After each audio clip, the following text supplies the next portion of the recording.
जनपद गोंडा के केसरगंज लोकसभा क्षेत्र से जुड़े हुए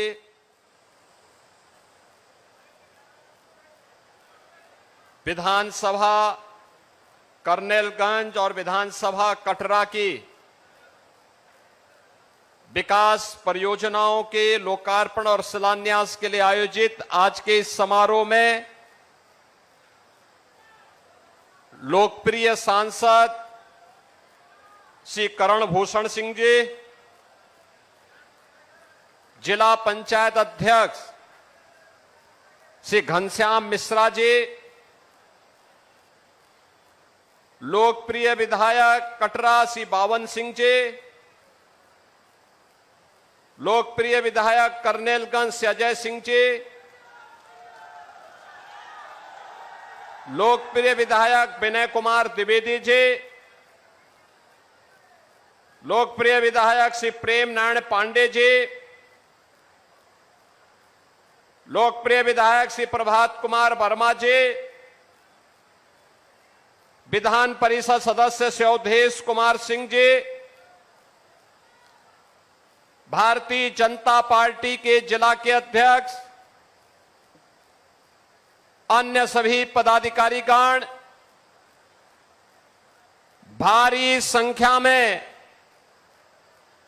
कर्नेलगंज और कटरा विधानसभा क्षेत्र से उपस्थित बहन और भाइयों, आदिशक्ति मां पाटेश्वरी, मां बाराही देवी, मां खैरा भवानी, बाबा दुख हरणनाथ के दिव्य आशीर्वाद से आलोकित मां सरयू के आंचल में बसी हुई ऋषि मुनियों की साधना से पावन इस धरा को कोटि कोटि नमन करते हुए देश की आजादी के लिए अपना सर्वस्व न्यौछावर करने वाले महान स्वाधीनता संग्राम सेनानियों की स्मृतियों को नमन करते हुए विनम्र श्रद्धांजलि अर्पित करता हूं। बहनों और भाइयों, आज मुझे एक बार फिर जनपद गोंडा में आने का अवसर प्राप्त हुआ है। अत्यंत ऊर्जावान जनपद है। यहां का युवा ऊर्जावान है। यहां का अन्नदाता किसान परिश्रमी है। यहां की बहनें और बेटियां प्रतिभाशाली हैं और यहां का कारीगर और हस्तशिल्पी भी जब भी उसे अवसर मिला है उसने अपनी हुनर की छाप देश और दुनिया तक पहुंचाने में कोई कोताही नहीं की है।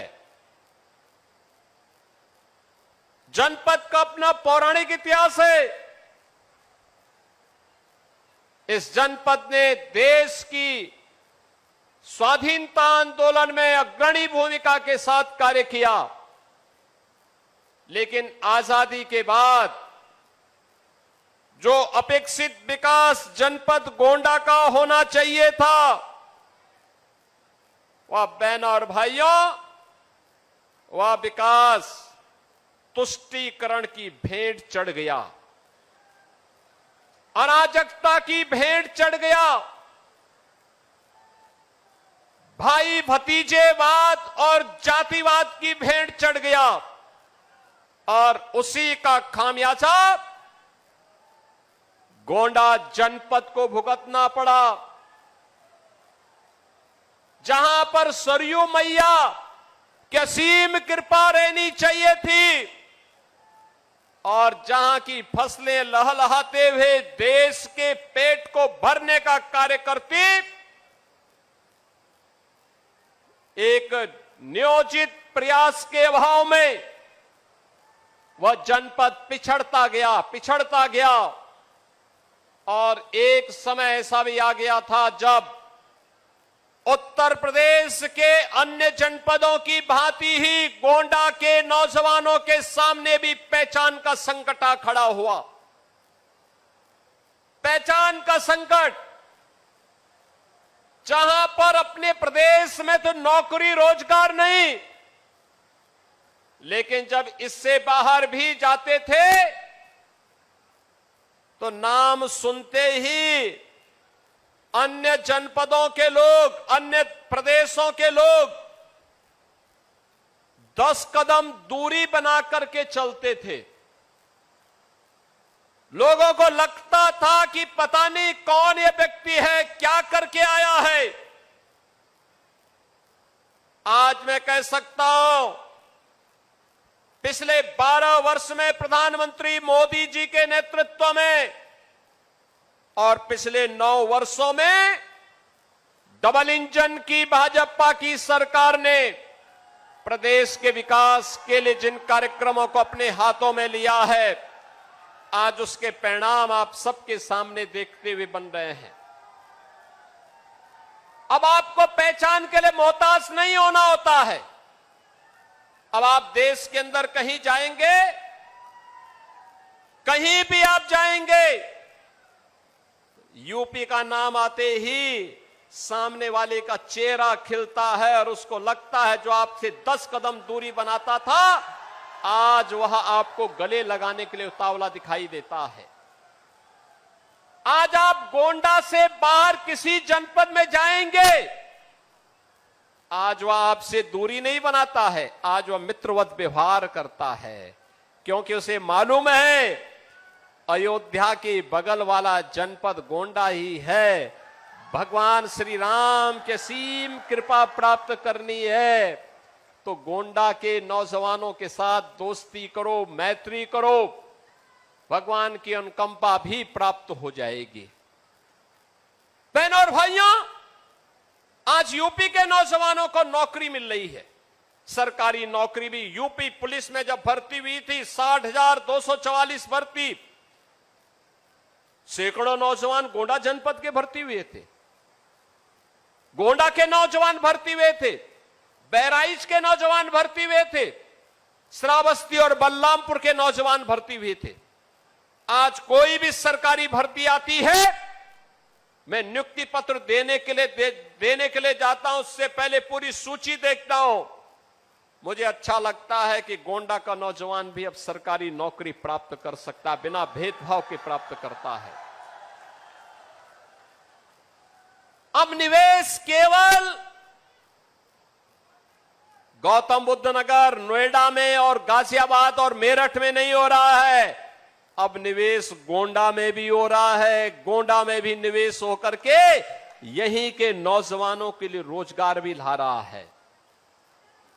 विकास कैसे होना चाहिए, मैं अभी मंच पर देख रहा था, मंच पे देख रहा था मैं, लगभग 20 लाभार्थी थे अलग अलग योजनाओं के। किसी को प्रधानमंत्री आवास योजना, किसी को मुख्यमंत्री आवास योजना, किसी को स्वच्छ भारत मिशन में शौचालय, व्यक्तिगत शौचालय का लाभार्थी बनकर के कोई आया, कोई आयुष्मान भारत की सुविधा प्राप्त कर रहा है, किसी को उज्ज्वला योजना का लाभ मिल रहा है,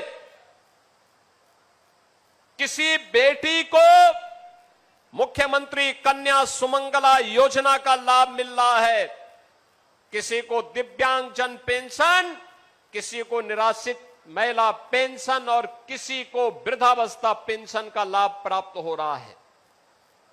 चेहरा नहीं देखा जा रहा है, जाति नहीं देखी जा रही है, क्षेत्र नहीं देखा जा रहा है, देखा जा रहा है एक कि अगर पात्रता की श्रेणी में है कोई भेदभाव नहीं होगा।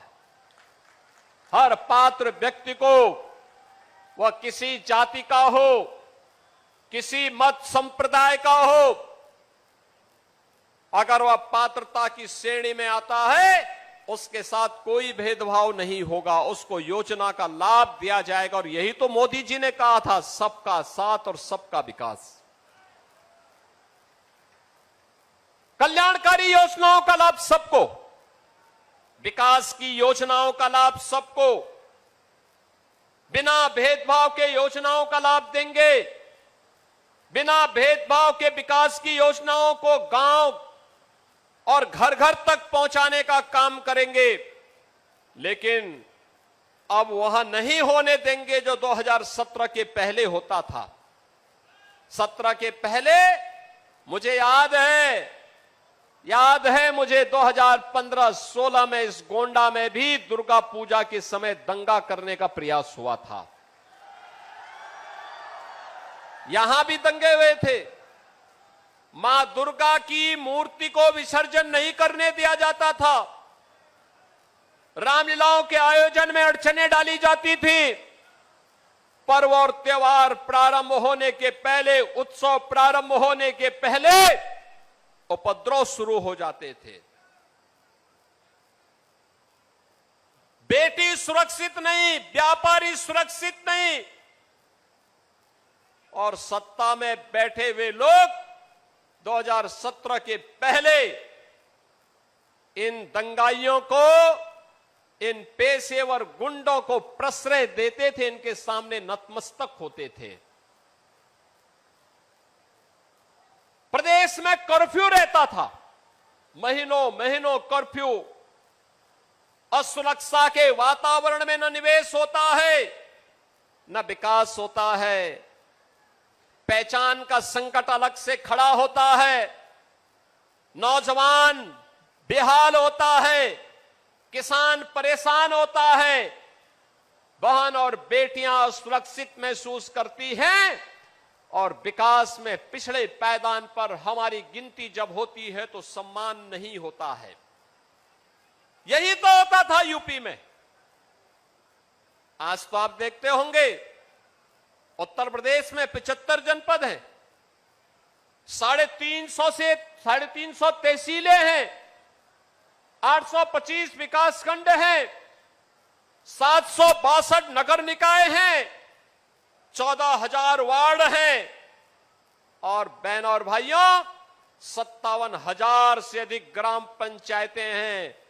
बिना रोक टोक के योजना का लाभ सबको मिल रहा है। पर्व और त्योहारों में कोई व्यवधान नहीं डाल सकता है। उत्सव के रंग में किसी ने भंग करने का काम किया तो फिर वर्तमान तो जाएगा ही जाएगा, भविष्य भी स्वाहा हो जाएगा।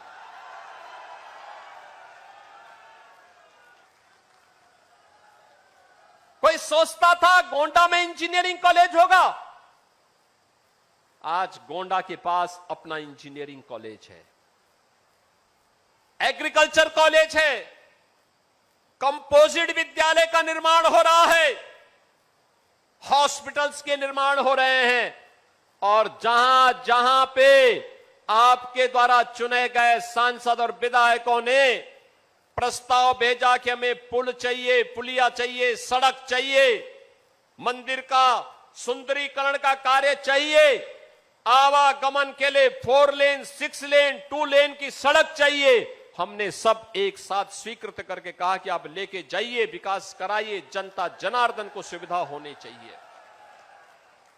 बहनों और भाइयों, ये तब संभव हो पा रहा है, ये विकास के कार्य हो, एक गरीब कल्याणकारी कार्य हो, विरासत से जुड़े हुए ये कार्य हो, नौजवानों के लिए नौकरी हो, निवेश के माध्यम से रोजगार हो, ये तब संभव हो पा रहा है जब आपने कमल का बटन दबाया, और कलम के बटन के बाद जब मां लक्ष्मी का आशीर्वाद प्राप्त हुआ तो धन की वर्षा यूपी पे हो रही है, और वो पैसा आपके जनपद के लिए जा रहा है, आपके गांव के लिए जा रहा है।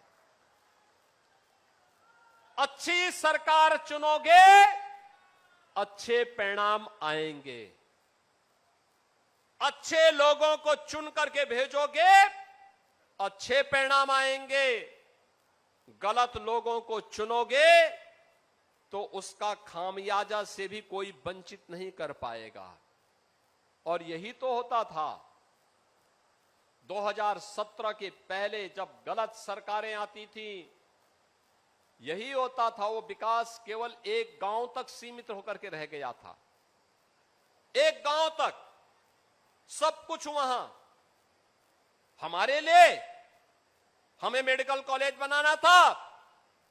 हमने ये नहीं कहा कि सेफई में बनेगा, हमने कहा गोंडा में बनेगा, हमने कहा बनेगा बहराइच में, बनेगा बलरामपुर में, बनेगा अयोध्या में, बनेगा बस्ती में। इन सभी जनपदों में हम लोगों ने मेडिकल कॉलेज बनवा दिए। सरकारी मेडिकल कॉलेज सिद्धार्थनगर में भी बन गया, सब जगह मेडिकल कॉलेज। अंबेडकर नगर में मेडिकल कॉलेज, सुल्तानपुर में मेडिकल कॉलेज। कौन जिला है जहां पर मेडिकल कॉलेज का निर्माण नहीं हो रहा है? बहनों और भाइयों, इंजीनियरिंग कॉलेज भी बन रहा है। गोंडा के अंदर इंजीनियरिंग कॉलेज, एग्रीकल्चर कॉलेज। यह तब हो पा रहा है जब विकास में बिना भेदभाव की हर जनपद के लिए पहुंचाया जा रहा है। मेडिकल कॉलेज की बात के बाद आई एयरपोर्ट का निर्माण होना है।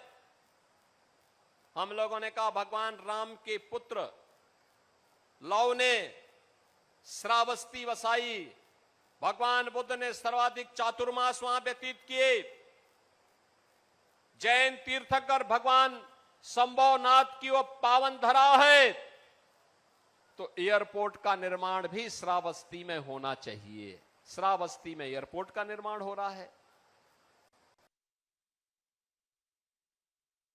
देव से भी इसका इतिहास जुड़ता है। विदेशी आक्रांताओं के साथ कैसा व्यवहार होना चाहिए और विदेशी आक्रांताओं का मुंहतोड़ जवाब कैसे दिया जाना चाहिए, महाराज सुहेलदेव ने एक प्रेरणा हम सबको 1000 वर्ष पहले दी थी। बहनों और भाइयों, महाराज सुहेलदेव आज भी हम सबके लिए एक नई प्रेरणा है। भारत के शौर्य को, आक्रांताओं को दहलाने वाला शौर्य कैसा होना चाहिए, महाराज सुहेलदेव उसके प्रतीक हैं। देश की आजादी के अंदर भारत की स्वाधीनता के लिए किस प्रकार के त्याग और बलिदान की आवश्यकता होनी चाहिए, गोंडा उसका प्रतीक है। लेकिन ये तभी संभव हो पाया है चाहे वह गरीबों का कल्याण हो, विकास की योजनाओं हो, नौजवानों के नौकरी और रोजगार का मामला हो, या अयोध्या में राम मंदिर का निर्माण। जब अच्छी सरकारें आई हैं तब अच्छी सरकारें अच्छा काम लेकर के आई हैं। और बहनों और भाइयों, आज मुझे इसीलिए 2 विधानसभाओं की जिससे आज यहां आपके बीच आने का अवसर प्राप्त हुआ।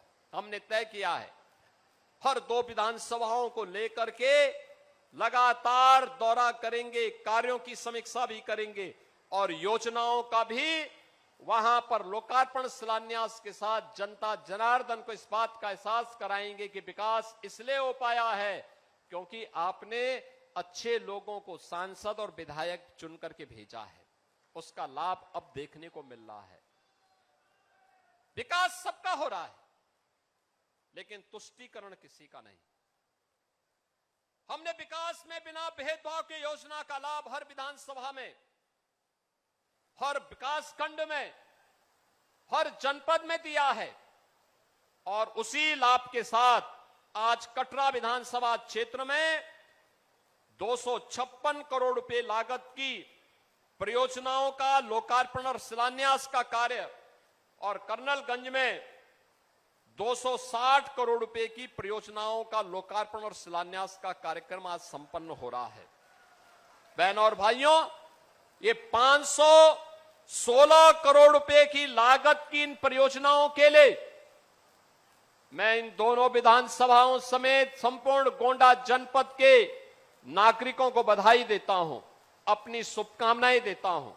आप सबसे यही अपील करूंगा। देखिए, वर्तमान में एक बड़ा अभियान प्रारंभ हो रहा है। एक अभियान जो कल से प्रारंभ हुआ है। 5 जून को विश्व पर्यावरण दिवस से लेकर के 21 जून विश्व योग दिवस के अवसर पर ये लगातार कार्यक्रम चलेंगे।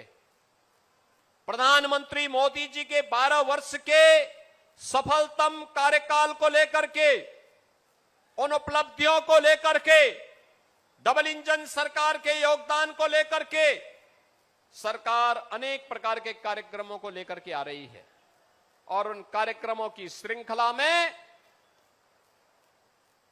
हर विकास खंड स्तर पर एक मेला भी लगना है।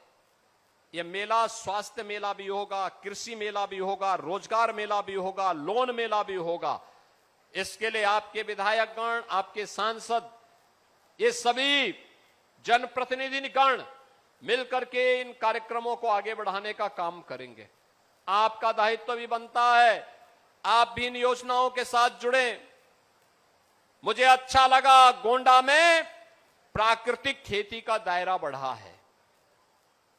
बहनों और भाइयों, हमें प्राकृतिक जीवन पद्धति को अपना करके ही आरोग्यता के लक्ष्य को प्राप्त करने की दिशा में आगे बढ़ना चाहिए।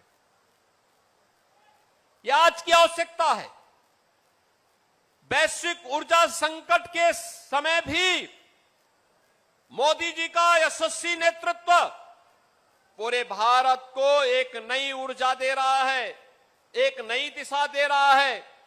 उन चुनौतियों से जूझने के लिए हम सबके मन में एक नया उत्साह पैदा कर रहा है और इसमें मैं आप सबसे अपील करूंगा। आपने देखा होगा पीएम सूर्य घर मुफ्त बिजली योजना, घर घर में सोलर पैनल लगाए जा रहे हैं। बिजली की आवश्यकता को वह आपके कम करेगा, प्राकृतिक ऊर्जा आपको उपलब्ध करवाएगा। ग्रीन एनर्जी के माध्यम से आप नेट जीरो के लक्ष्य को प्राप्त करने की दिशा में आगे बढ़ पाएंगे और उसी व्यवस्था के साथ आज हम सब आपके बीच आए हैं। ये योजनाएं आपके लिए लाभदायी हो,